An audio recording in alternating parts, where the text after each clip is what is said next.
cabinetry and lighting. So you have two readings here. First, you have just a very, very small portion of the NATSCA chapter on collections environment, and then you'll have reading on light deterioration, again from the American Museum of Natural History's website. So we're going to start with storage first. Okay, so this is about page 9 in the chapter on collections environment. Starting with storage units here, you're just going to read this section and then the section on cabinets. Storage units should protect specimens from physical forces, so read here about what those forces are and how they should protect them. I particularly want you to notice the idea of restraining straps or chains to keep storage units in place and when you might want to use those. Storage units should protect specimens from light. You'll read more about light for this, I'll talk about it in this reading guide and you'll read about it as well. So you want to think about how the storage units protect from light. They should also protect from water damage from minor flooding in a space. These are things you're going to be thinking about. How do the units in your collection achieve these three goals? And then there's a little more detail about cabinets. And here they're going to talk about the relative merits and problems with wooden versus metal cabinets. In first, they start talking about the concerns with wood cabinets, but then also the benefits of wooden cabinets. So you want to think about those. And then they'll talk a little bit about benefits of metal cabinets down here as well. So take a look at your cabinetry in your collection, and you'll want to think about the types of cabinets that you have and what are the pros and cons of those. You'll note that Bind's disease comes up here. This is, you have some more reading on that in another section. Note that they talk about bird eggs and mollusk shells here related to Bind's disease. Okay, so now I'm going to go into your Appendix D collections assessment guidelines so that you can see the section where you're evaluating your storage units. Let's find that spot here. So this is section 8, storage.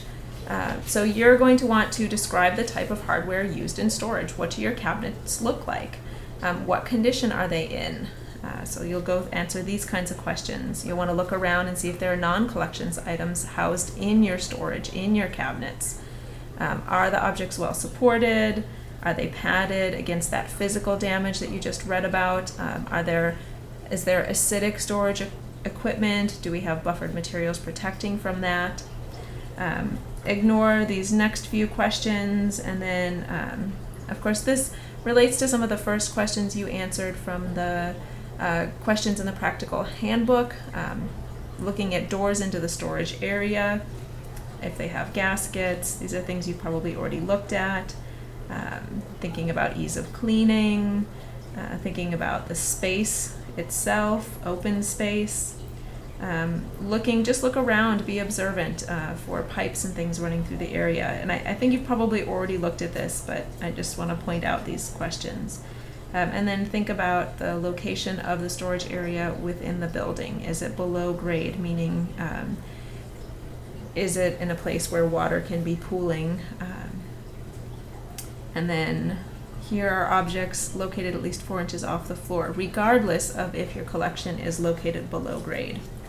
Now we'll go on to the next page. This section continues. They ask about organization. So how are your cabinets organized? Does everything have a location in your storage, or are things displaced into other areas? Think about crowding. This continues thinking about crowding. If there are other ways of reconfiguring the space to make it seem less crowded if it's crowded. Thinking about accessibility for objects. Do you have to move one thing to get to another? Is that a good idea, or is that a problem? Who has access to storage? Think about your collections and the way that we keep them protected from unauthorized access, and who does go in there. Okay, and I think you can,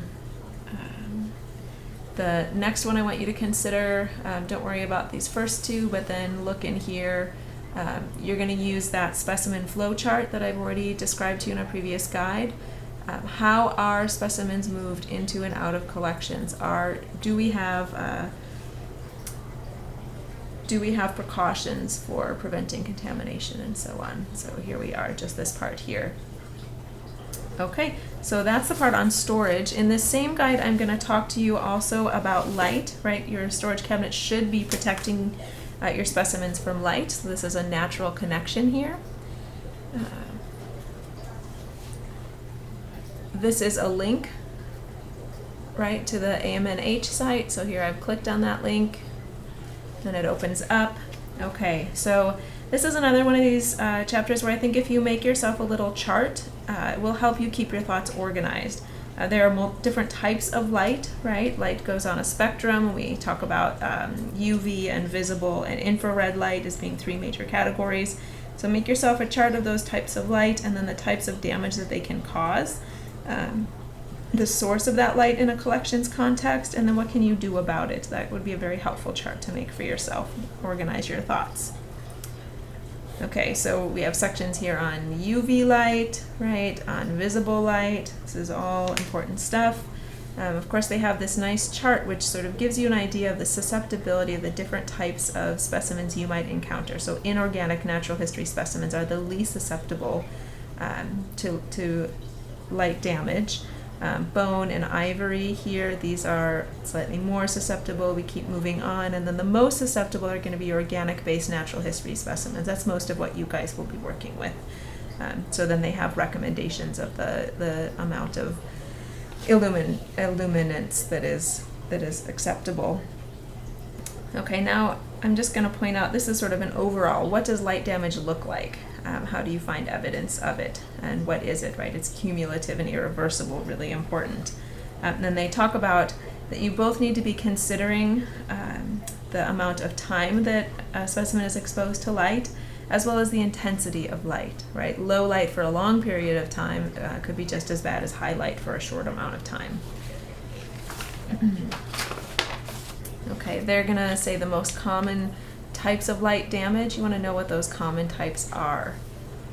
There are these unseen chemical changes. This is critical, especially for people who work with DNA. Light exposure is very bad for DNA, breaks it apart.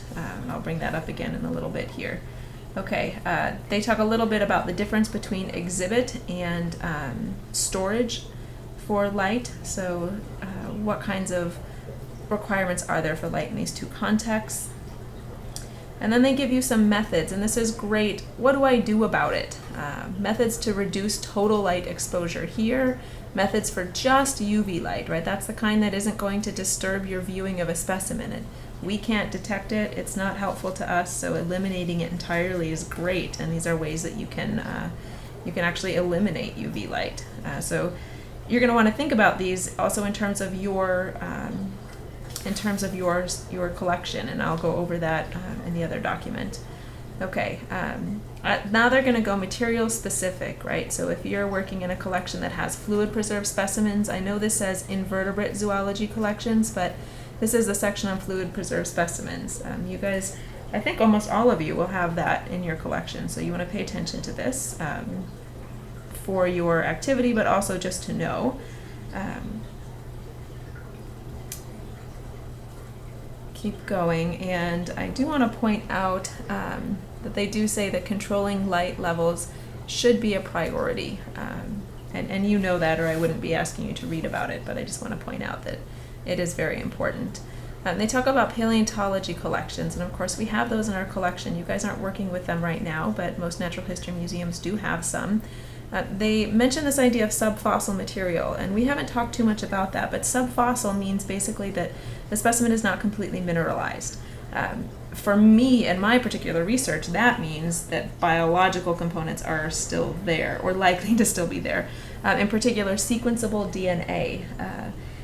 But if you take that same subfossil and expose it to a lot of light, light's going to break down those DNA bonds, which makes it very difficult to sequence. It really damages the DNA. So subfossil material is especially sensitive to light. I'm really glad that they bring that up here, and I want you to be aware of that. They keep going on other physical science collections, and I'm not requiring you to know too much about this, so I'm not going to ask you to learn about the about the light exposure that they're talking about here. I found it very interesting, and it's one sentence, so go ahead and look at it. But I won't be requiring you to know that for a test. Okay, so now we're going to go back to Appendix D, and we're going to go back to the section on light. You have to scroll back up. Okay, it's section C here, which must be within section 5, Climate Control and Environment. Okay, so C, they want you to describe the kinds of illumination used in exhibition and storage areas. Throughout this section, just focus on storage areas, right? Just your collection. Don't think about any of your specimens that might be on exhibit. We're not going to go that far for this class.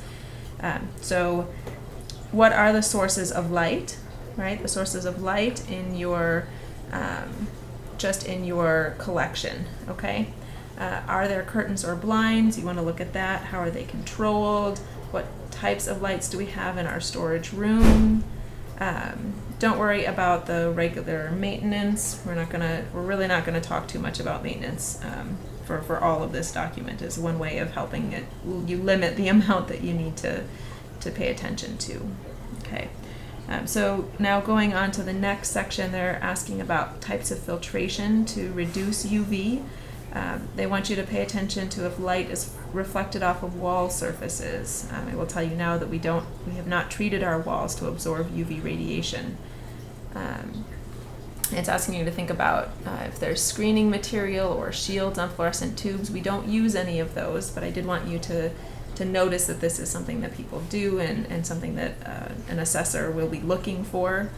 Not going to ask you to worry about monitoring light, so skipping the next section, number 3, but then moving on into number 4, I want you to think about when are the lights turned on just in your storage areas, during staff hours only or only when occupied, so think about that. And then the last thing, it says here to summarize your findings, right? So that's what you're doing when you're writing up your assessment.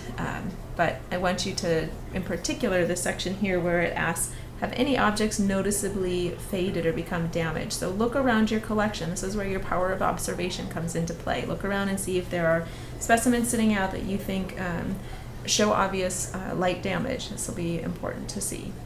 Okay, now that's everything for the storage and light readings and the parts of the collections assessment that I want you to focus on. All right.